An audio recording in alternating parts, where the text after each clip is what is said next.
एक WhatsApp message आला होता 2-3 दिवसापूर्वी.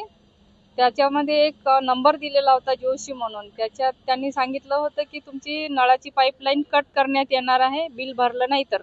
तर मी म्हटलं की बाबा कॉल करून बघावं. तर त्यांनी म्हटले एक PDF पाठवतो ते ओपन करा. ती मी ओपन केली. त्यांनी सांगितलं की असा असा डाटा भरा बा, नाव वगैरे तुमचा मोबाईल नंबर वगैरे टाका. नंतर म्हटले की तुम्ही नेट बँकिंग वगैरे यूज करता का? म्हटलं हो करतो. तर ते म्हटले की मग तुम्ही काय करा 10 रुपये टाका माझ्या याच्यावर. मग मी टाकायला गेली ते 10 रुपये, पण त्याच्यातनी मला टाकता नाही येत होते. डेबिट कार्ड वगैरे क्रेडिट कार्ड म्हणून म्हटले ते. तर मला म्हटलं मला ह्याबद्दल काही इन्फॉर्मेशन नाही आहे. ठीक आहे म्हटले, बघतो म्हटले मी. होऊन जाईल तुमचं सर्व, फक्त तुम्ही ते ऑनच ठेवा म्हटले.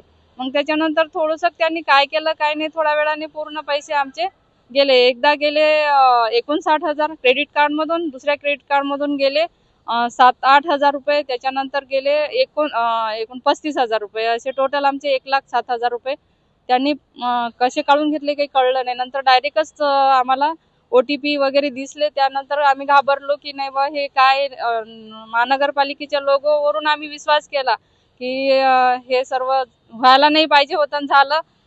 आता त्यानंतर सर्व वेळ गेलेली होती, त्याच्यात आम्हाला काही करता नाही आलं. मग आम्ही इकडे सायबरमध्ये रिपोर्ट द्यायला आलो.